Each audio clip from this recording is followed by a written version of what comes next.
मीठे जल में करना हो मछली पालन या लेना हो नवीन कृषि प्रौद्योगिकियों का ज्ञान, अब घर बैठे मिलेगी हर जानकारी। सिर्फ मत्स्य सेतु ऐप पर देखिए विचार विमर्श में हमारी पेशकश। मत्स्य सेतु ऐप शुक्रवार रात 10 बजे दूरदर्शन किसान पर।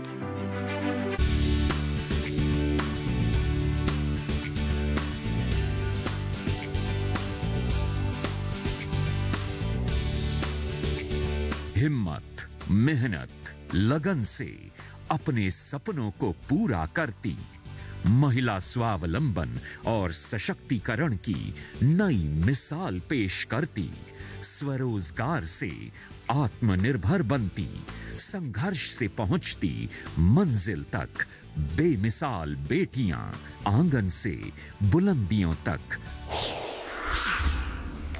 हर बुधवार सुबह 7:30 बजे सिर्फ डीडी किसान पर। वजन का तेजी से बढ़ना, गर्दन में सूजन और यदि थकान के साथ रहता हो जोड़ों में दर्द, तो हो जाइए सावधान। थायराइड के शुरुआती लक्षण और उपचार। स्वस्थ किसान लाइव इस शनिवार शाम 6 से 7 बजे। औषधीय पौधों की खेती से कैसे हो रही है किसान की आय दुगनी? क्या है भारत सरकार की योजना? कैसे बने जागरूक और समृद्ध किसान? औषधीय पौधों की आसान खेती से बाजार की जानकारी तक, कृषि विशेषज्ञ की सलाह, सफल किसान की जुबानी। देखिए कार्यक्रम किसान कृषि औषधीय पौधे हर शुक्रवार सुबह 7:30 बजे सिर्फ डीडी किसान चैनल पर। जानेंगे क्या है किसानों का हाल। हम पहुंचेंगे आपके गांव। मिलेगा सरकारी योजनाओं का ज्ञान। जब लगेगी चौपाल, देखिए चौपाल चर्चा सोमवार से शुक्रवार सुबह 9 बजे सिर्फ दूरदर्शन किसान पर। स्वाद के सफर में स्वागत है आपका योग की नगरी ऋषिकेश। शहर की बात, स्वाद के साथ, संस्कृति का मिलन, परंपरा के साथ। देखिए स्वाद का सफर हर शनिवार दोपहर 12 बजे सिर्फ डीडी किसान पर। मैं हूँ श्रुति पनवर और हमारे साथ है किसान मित्र फेमस लाल और साथ में डिजिटल दीदी, और हम लोग किसान बहन भाइयों के लिए लेकर आ रहे हैं छटाक भर खुशी में। इसमें बात होगी कृषि के बारे में और मुलाकात होगी ज्ञान, विज्ञान और कला के क्षेत्र में मशहूर हस्तियों से, और कराएंगे आपको भारत के खूबसूरत जगहों की सैर, और उठेगी यहाँ गीत संगीत की लहर, क्योंकि सबके लिए है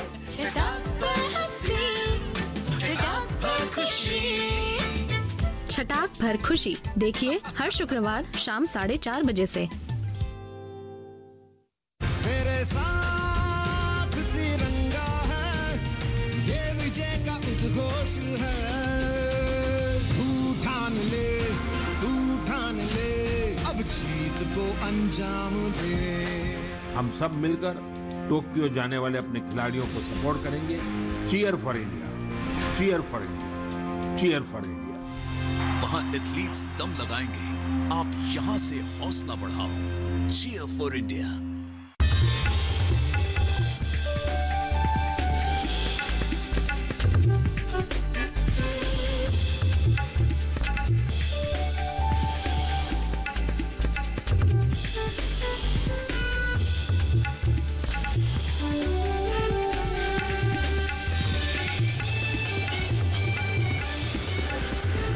डीडी किसान, बदलते भारत की शान।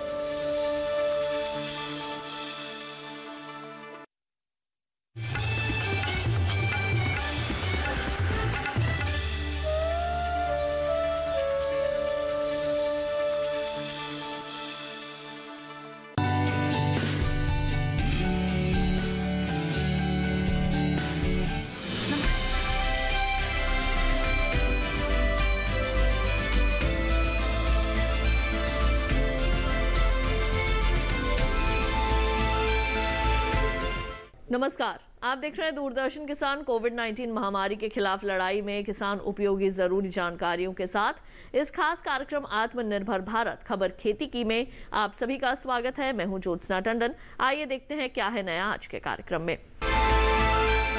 जल जीवन मिशन ने तेज रफ्तार के साथ और व्यापार स्तर पर काम करते हुए पिछले 23 महीने में 4.5 करोड़ घरों में नल के पानी की आपूर्ति की। पशुपालन और डेयरी विभाग की कई योजनाओं का बदलेगा रूप, 10 करोड़ लोगों को फायदा पहुंचने की उम्मीद। कैच द रेन अभियान पर जल शक्ति मंत्रालय के अपर सचिव जी अशोक कुमार से खास बातचीत।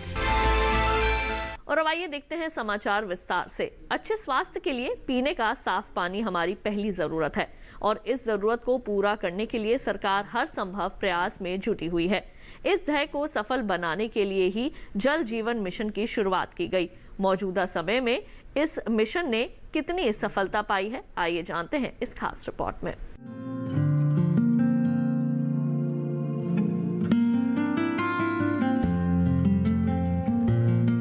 हर घर जल का सपना सच करने के लिए मोदी सरकार ने पुरजोर कोशिश करते हुए देश के 1 लाख गांव और 50,000 ग्राम पंचायतों में लक्ष्य को हासिल कर लिया है।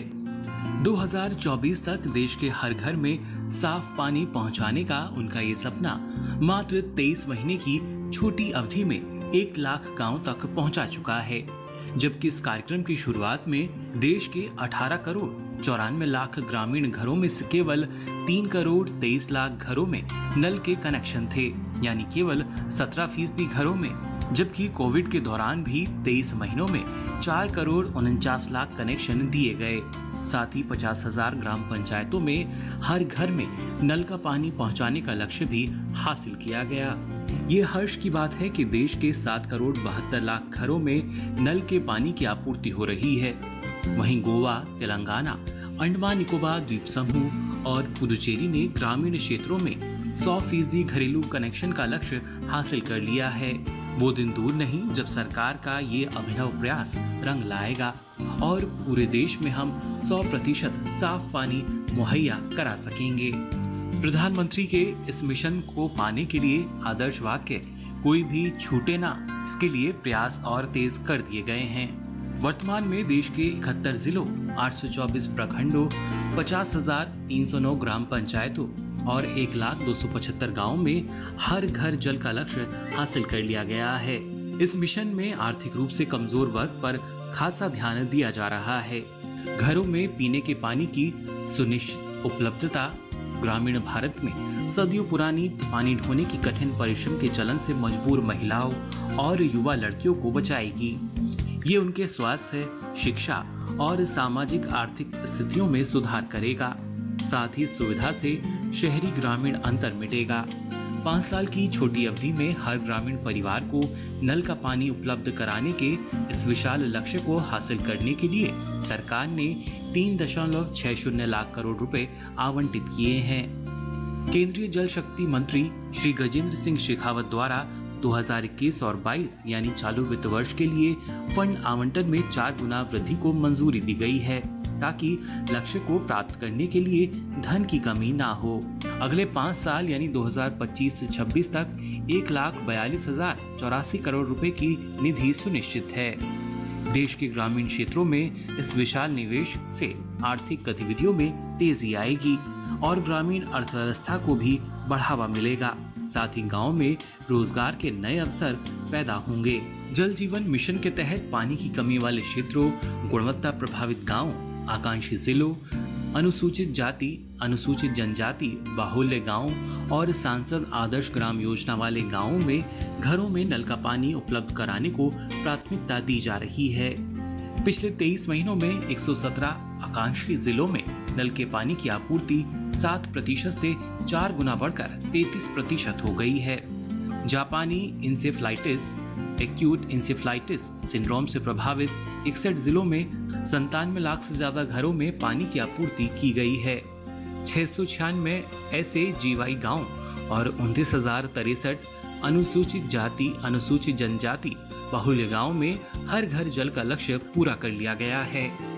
वो दिन दूर नहीं जब जल जीवन मिशन 2024 तक भारत के प्रत्येक ग्रामीण घर में नियमित और दीर्घकालिक आधार पर पर्याप्त मात्रा में और निर्धारित गुणवत्ता में नल के पानी की आपूर्ति सुनिश्चित करने के सभी प्रयास सफल होंगे।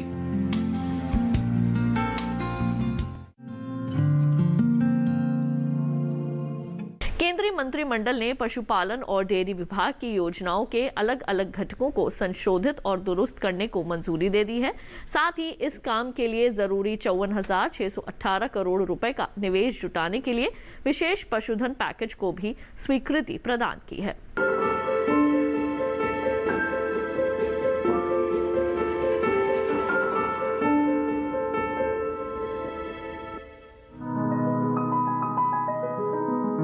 विशेष पैकेज को ये मंजूरी प्रधानमंत्री नरेंद्र मोदी की अध्यक्षता में आर्थिक मामलों की मंत्रिमंडल समिति ने दी है और ये कदम अगले 5 वर्षों के लिए है, जिसकी शुरुआत 2021 और 22 से मानी जाएगी।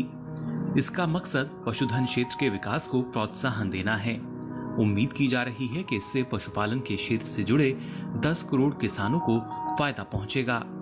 इस पैकेज के तहत केंद्र सरकार अगले 5 वर्षों के दौरान 54,618 करोड़ रुपए का निवेश जुटाने के लिए 9,800 करोड़ रुपए की सहायता देगी। इसके आधार पर विभाग की सभी योजनाओं को 3 बड़ी विकास योजनाओं की श्रेणी में मिला लिया जाएगा।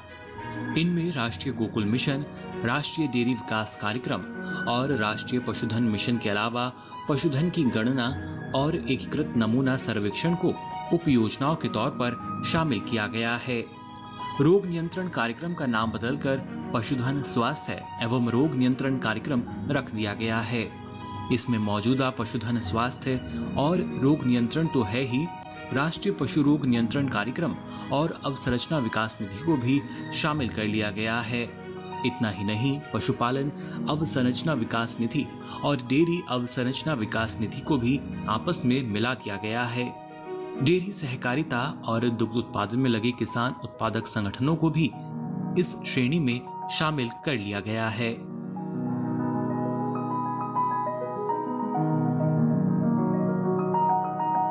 समय हो चला है एक छोटे से ब्रेक का। जल्द लौटेंगे वापस। देखते रहिए दूरदर्शन किसान।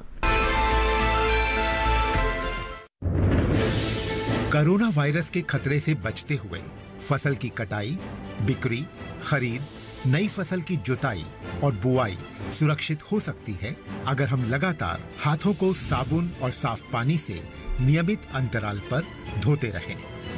नाक, मुंह को मास्क, गमछे या कपड़े से ढक कर रखें। आंख, कान, नाक, मुंह न छुएं। आपस में 2 गज की दूरी बनाए रखें। मास्क और 2 गज की दूरी के मंत्र को अभी हमें छोड़ना नहीं है।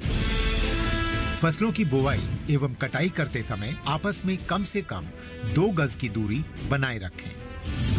फसल की कटाई करने के बाद छोटे छोटे ढेरों में इकट्ठा करें। कृषि के औजारों की समय समय पर सफाई करें। एक दूसरे के साथ औजारों की अदला बदली न करें। श्रमिकों के शौचालयों और हाथ धोने की जगह की ठीक से सफाई जरूरी है। बुआई, कटाई एवं मड़ाई के दौरान इस बात का ध्यान रखें कि इन स्थानों के आसपास कोई थूके नहीं। कंबाइन, हार्वेस्टर, थ्रेशर, जुताई और बुआई की मशीनों को इस्तेमाल से पहले साफ करें। मशीनों के इस्तेमाल से पहले और इस्तेमाल के बाद हाथ साबुन से साफ करें। वाहनों, बोरियों, थैलियों और पैकिंग के दूसरे सामान की साफ सफाई पर भी खास ध्यान दें। खरीद केंद्र पर आने से पहले किसानों एवं श्रमिकों की जांच। खरीद केंद्रों पर भीड़ न लगाएं एवं किसानों को बारी बारी से बुलाएं। गोदामों पर खरीदी हुई फसल को लेने में शीघ्रता करें ताकि किसानों एवं श्रमिकों को रुकना ना पड़े।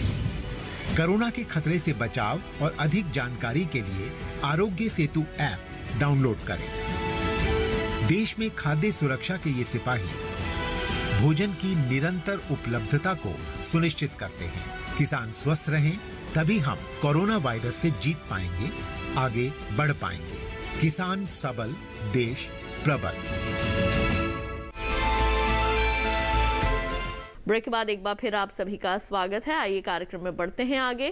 कैच द रेन जल शक्ति मंत्रालय की महत्वाकांक्षी योजना है। प्रधानमंत्री श्री नरेंद्र मोदी ने भी इस अभियान पर विशेष बल दिया है कि वर्षा जल को संरक्षित कर गिरती भूजल स्रोत को बनाए रखा जा सकता है। इस वर्षा जल को कैसे संरक्षित करें जिससे पानी और खेतों के लिए पानी मुहैया हो सके, इस विषय पर जल शक्ति मंत्रालय के अपर सचिव जी अशोक कुमार ने डीडी किसान से खास बातचीत में क्या कुछ कहा, आइए दिखाते हैं। हमारे कंट्री में तकरीबन 1100 mm रेनफॉल एवरेज मिलता है। सो उस पानी को हमको संभाल कर रखे, संग्रह करके आगे के जो लीन पीरियड है उसी में यूज़ करना पड़ता है। और इस साल प्रेडिक्शन हुआ था, मानसून ठीक टाइम पे आया था, सदर्न स्टेट्स में ठीक टाइम पे आया था और अच्छी बारिश भी हो रहे थे वहाँ पे। और आते आते पिछले 2-3 हफ्ते, जून के 2-3 हफ्ते में दिल्ली के तरफ थोड़ा पहले आई थी, उसके बाद थोड़ा थप गया था, फिर अभी वापस कल शुरू हो गया। तो this is a situation in rainfall. अभी ये अब जैसे आपने बताया क्लाइमेट चेंज का बहुत इम्पोर्टेंट असर है, क्योंकि पिछले कई सालों से देखा जाता है कि बारिश का इंटेंसिटी बढ़ गया। मतलब पहले बारिश 3-4 महीने में इत्मीनान से आराम से आते थे। अभी क्या हो कि इंटेंसिटी बहुत बढ़ गया, नंबर ऑफ रेनी डेज कम हो गया, but total rain almost remains the same. इसकी वजह से बहुत पानी एक साथ आके पूरे ग्राउंड में पड़ते हैं और वो पानी ज़्यादातर बह के बाहर चले जाता है, उसमें सेविंग बहुत कम होता है। तो ये इसको नज़र में रखे हुए प्रधानमंत्री ने मार्च 22 को वर्ल्ड वाटर डे में कैच द रेन कैंपेन, जल शक्ति अभियान कैच द रेन करके कैंपेन का अभी शुरुआत किया था। ये पूरे देश में हर शहर और ग्रामीण इलाके में होता है। इसका मुख्य उद्देश्य है कि मैक्सिमम रेन वाटर को संग्रह करें, संचय करें, ताकि हम लीन पीरियड में इसका इस्तेमाल कर सकते हैं।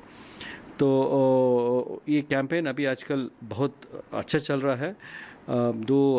मार्च 22 के लॉन्च होने के बाद 2-3 हफ्ते के बाद कोविड के सेकेंड वेव भी आया था, उस समय थोड़ा थम गया था, बट अभी नाउ कोविड का जो महामारी में वॉट एवर मेजर कंसर्न और वैक्सीनेशन का अभी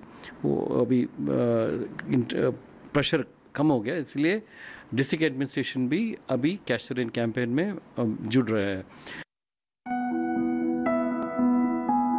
उपराष्ट्रपति एम वेंकैया नायडू ने कहा कि देश में कृषि को बनाए रखने के लिए किसानों को बेहतर मूल्य और समय पर किफायती कर्ज उपलब्ध कराया जाना जरूरी है। ऐसा करने से भारत न सिर्फ आत्मनिर्भर बना रहेगा, बल्कि आगे आने वाले समय में दुनिया की जरूरतों को भी पूरा कर सकेगा।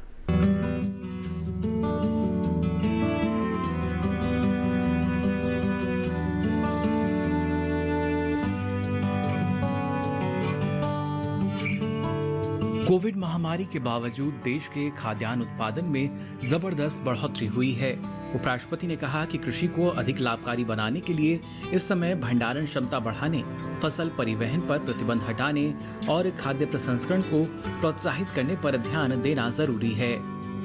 श्री वेंकैया नायडू ने कहा कि किसानों को उत्पादन बढ़ाने के साथ साथ लागत में कटौती पर ध्यान देना चाहिए। साथ ही पानी और बिजली जैसे संसाधनों का सोच समझकर इस्तेमाल करना चाहिए। हैदराबाद स्थित डॉक्टर मेरी चन्ना रेड्डी मानव संसाधन विकास संस्थान में पूर्व सांसद येल्लामंचिली शिवाजी की पुस्तक पल्लेकू पट्टाभिषेकम का विमोचन करते हुए उपराष्ट्रपति ने कहा कि गांव और कृषि सहज रूप से आपस में जुड़े हुए हैं और हमें अपने गांवों में ग्राम स्वराज्य लाने के लिए उनसे जुड़े मुद्दों को हल कराना होगा।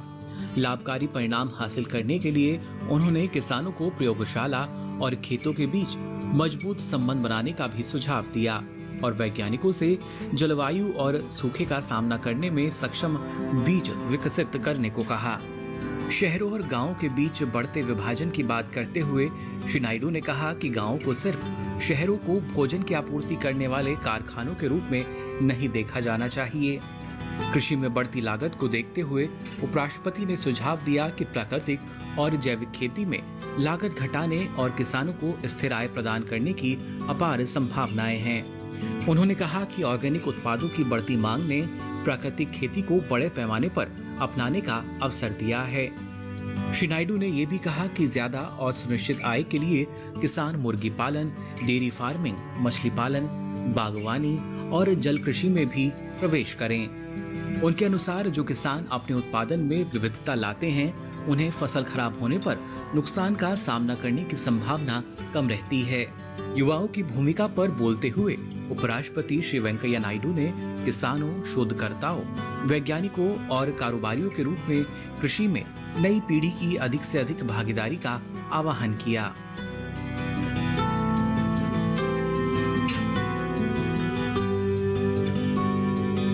इस बार पूरे देश में न्यूनतम समर्थन मूल्य पर गेहूं की रिकॉर्ड खरीदारी हुई है। अगर सिर्फ उत्तर प्रदेश की ही बात करें तो अब तक किसानों से 56 लाख टन से भी अधिक गेहूं खरीदा जा चुका है।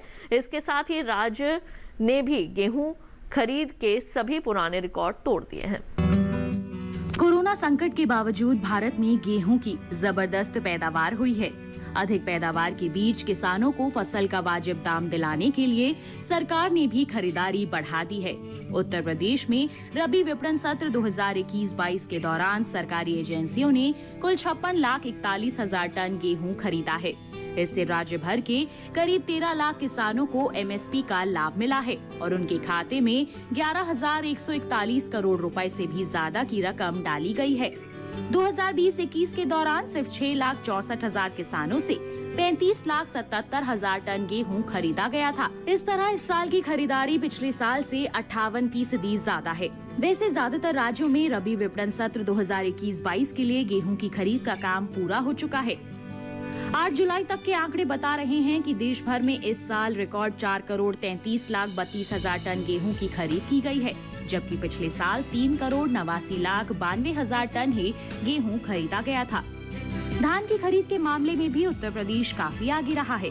खरीफ विपणन सत्र 2020-21 के दौरान राज्य ने 10,22,000 किसानों से 66,84,000 टन धान खरीदा था और उन्हें 12,491 करोड़ से भी ज्यादा की रकम का भुगतान किया गया है।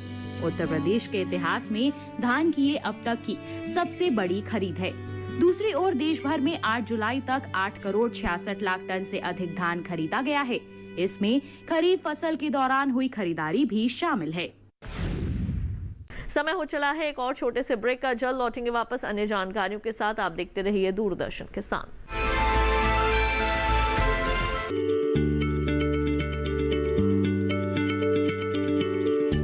क्या आप किसी बीमारी से परेशान हैं?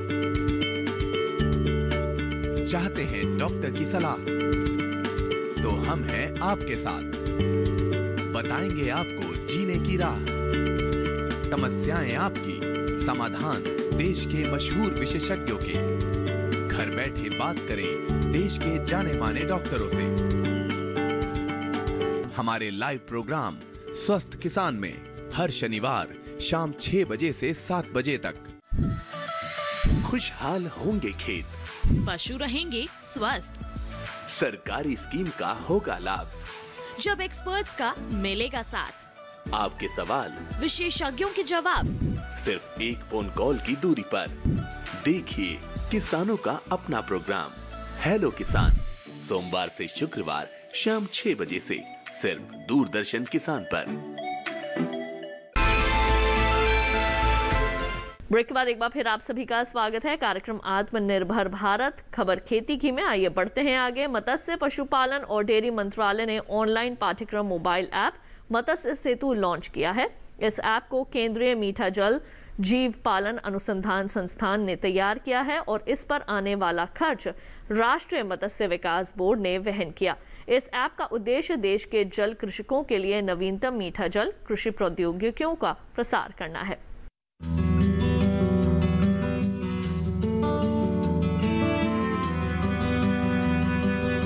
मत्स्य सेतु ऐप में प्रजातिवार और विषयवार स्व शिक्षण ऑनलाइन पाठ्यक्रम मॉड्यूल मौजूद है। यहाँ पर प्रसिद्ध जल कृषि विशेषज्ञ मछलियों के प्रजनन, बीज उत्पादन और ग्रो आउट संवर्धन पर बुनियादी अवधारणाओं और व्यावहारिक प्रदर्शनों पर बात करते हैं। खास तौर से कार्प, कैटफिश और स्कैम्पी जैसी व्यावसायिक रूप से महत्वपूर्ण मछलियों का प्रशिक्षण यहाँ उपलब्ध होगा। इसके अलावा मत्स्य सेतु ऐप पर मर्रेल, सजावटी मछली और मोती की खेती के बारे में भी जानकारी मिल सकेगी। मिट्टी और पानी की गुणवत्ता को बनाए रखने के लिए बेहतर प्रबंधन विधियों का पालन करने के अलावा जल कृषि कार्यों में भोजन और स्वास्थ्य प्रबंधन की जानकारी भी इस ऐप पर मौजूद रहेगी। शिक्षार्थियों की सुविधा के लिए छोटे छोटे वीडियो अध्याय तैयार किए गए हैं। ऐप पर प्रश्नोत्तरी भी उपलब्ध है। शिक्षार्थी इनका जवाब देकर अपना मूल्यांकन स्वयं कर सकते हैं। प्रत्येक पाठ्यक्रम मॉड्यूल के सफल समापन पर एक ई प्रमाण पत्र खुद ही उत्पन्न किया जा सकता है। इस ऐप के माध्यम से किसान अपनी शंकाएं पूछ सकते हैं और विशेषज्ञों से विशिष्ट सलाह भी प्राप्त कर सकते हैं। ऐप लॉन्च करते हुए मत्स्य, पशुपालन और डेयरी मंत्री गिरिराज सिंह ने कहा कि मछली कृषकों की क्षमता निर्माण और जल कृषि विकास में प्रौद्योगिकी का महत्वपूर्ण योगदान है। कोविड-19 महामारी के कारण मछली किसान अनुसंधान संस्थानों में आयोजित प्रशिक्षण कार्यक्रमों में शारीरिक रूप से शामिल नहीं हो सके थे। यही वजह है कि ऑनलाइन पाठ्यक्रम ऐप इस समय की महत्वपूर्ण जरूरत है। ये ऐप किसानों को उनकी सुविधा के अनुसार प्रौद्योगिकी और बेहतर प्रबंधन में मददगार साबित होगा। उन्नत तकनीकों को सीखने के बाद मछली पालक निश्चित रूप से वैज्ञानिक तरीकों को अपनाने के लिए प्रेरित होंगे। इससे उत्पादकता बढ़ेगी और आय में सुधार होगा। ये ऐप देश भर के हितधारकों, खास तौर से मछुआरों, मछली किसानों, युवाओं और उद्यमियों तक सरकारी योजनाओं की जानकारी पहुंचाने का काम करेगा। साथ ही व्यापार में आसानी लाएगा। केंद्रीय मंत्री ने विश्वास जताया कि मत्स्य सेतु ऐप सीखने और सिखाने का अद्भुत मंच साबित होगा। जनजातीय क्षेत्र जोनसार बावर के दुर्गम इलाके में जैविक विधि से कृषि के क्षेत्र में उत्कृष्ट योगदान और उपलब्धियों के लिए प्रगतिशील किसान प्रेमचंद शर्मा राज्य और राष्ट्रीय स्तर पर तमाम पुरस्कारों से नवाजे जा चुके हैं। खेती और बागवानी के क्षेत्र में सराहनीय योगदान के लिए भारत सरकार ने इन्हें वर्ष 2021 में पद्मश्री पुरस्कार से भी सम्मानित किया।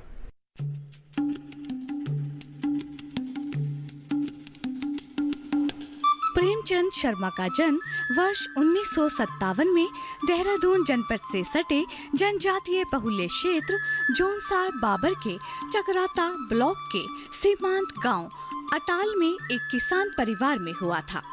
5वीं कक्षा तक शिक्षा प्राप्त करने वाले प्रेमचंद को खेती किसानी में विरासत में मिली थी। बचपन से ही प्रेमचंद शर्मा अपने पिता के साथ खेती बाड़ी से जुड़ गए और उनसे खेती किसानी के गुर सीखने लगे। पिता के निधन के बाद खेती बाड़ी का पूरा बोझ उन्हीं के कंधों पर आ गया। परंपरागत खेती में लागत के मुताबिक लाभ न होते देख उन्होंने नए प्रयोग करने का निर्णय लिया। इसकी शुरुआत उन्होंने 1994 में अनार की जैविक खेती से की। सफलता मिली तो इन्होंने अपने क्षेत्र के अन्य किसानों को भी जैविक खेती के लिए प्रेरित किया। इसी क्रम में वर्ष 2000 में उन्होंने अनार के उन्नत किस्म के 1.5 लाख पौधों की नर्सरी तैयार की। यह पौध उन्होंने जोनसार बाबर व पड़ोसी राज्य हिमाचल के करीब 350 कृषकों को वितरित की। अनार की खेती के गुर सीखने के लिए वह हिमाचल प्रदेश के कुल्लू, जलगांव के साथ ही महाराष्ट्र और कर्नाटक तक गए। वर्ष 2013 में प्रेमचंद ने देवघार खत के सेज तरानू और अटाल पंचायत से जुड़े। इन्होंने करीब 200 कृषकों को एकत्रित कर फल और सब्जी उत्पादक समिति का गठन किया। इसके साथ ही ग्राम स्तर पर कृषि सेवा केंद्र की शुरुआत कर क्षेत्र में खेती बागवानी के विकास में अहम भूमिका भी निभाई। प्रेमचंद शर्मा को खेती में सफल योगदान के लिए कई सारे पुरस्कार मिल चुके हैं। वर्ष 2012 में उत्तराखंड सरकार की ओर से किसान भूषण, वर्ष 2014 में Indian association of soil and water conservation की तरफ से किसान सम्मान, भारतीय कृषि अनुसंधान की ओर से किसान सम्मान, वर्ष 2015 में कृषक सम्राट सम्मान भारतीय पशु चिकित्सा अनुसंधान संस्थान से विशेष उपलब्धि सम्मान, वर्ष 2015 में गोविंद वल्लभ पंत कृषि एवं प्रौद्योगिकी विश्वविद्यालय पंतनगर से प्रगतिशील कृषि सम्मान, वर्ष 2016 में स्वदेशी जागरण मंच की तरफ से उत्तराखंड विस्मृत नायक सम्मान, वर्ष 2018 में भारतीय कृषि अनुसंधान परिषद की तरफ से जगजीवन राम किसान पुरस्कार और सामाजिक संस्था की तरफ से जसोदा नवीनी सम्मान और अब 2021 में भारत सरकार की तरफ से पद्मश्री सम्मान से सम्मानित किया जा रहा है। करीब 3 दशक से खेती बागवानी से जुड़े प्रेमचंद ने जौनसार बाबर में किसानों को आय बढ़ाने के लिए नकदी फसलों का उत्पादन बढ़ाने के लिए प्रेरित किया। उनकी इस पहल से सीमांत क्षेत्र के सैकड़ों किसान नकदी फसलों का उत्पादन कर अपनी आर्थिक स्थिति संवारने लगे। इसके साथ ही उन्होंने अपने क्षेत्र के किसानों को जैविक खेती का रास्ता दिखाया, साथ ही प्रगतिशील किसानों के लिए एक प्रेरणा स्रोत भी बने।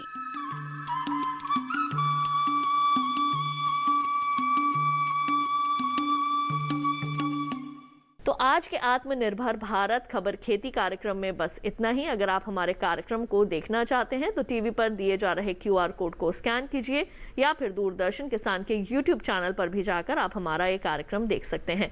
फिर होंगे हाजिर कृषि और ग्रामीण क्षेत्र से जुड़ी नई नई जानकारियां लेकर। फिलहाल दीजिए इजाजत, आप बने रहिए दूरदर्शन किसान के साथ। अपना रखिए ख्याल, नमस्कार।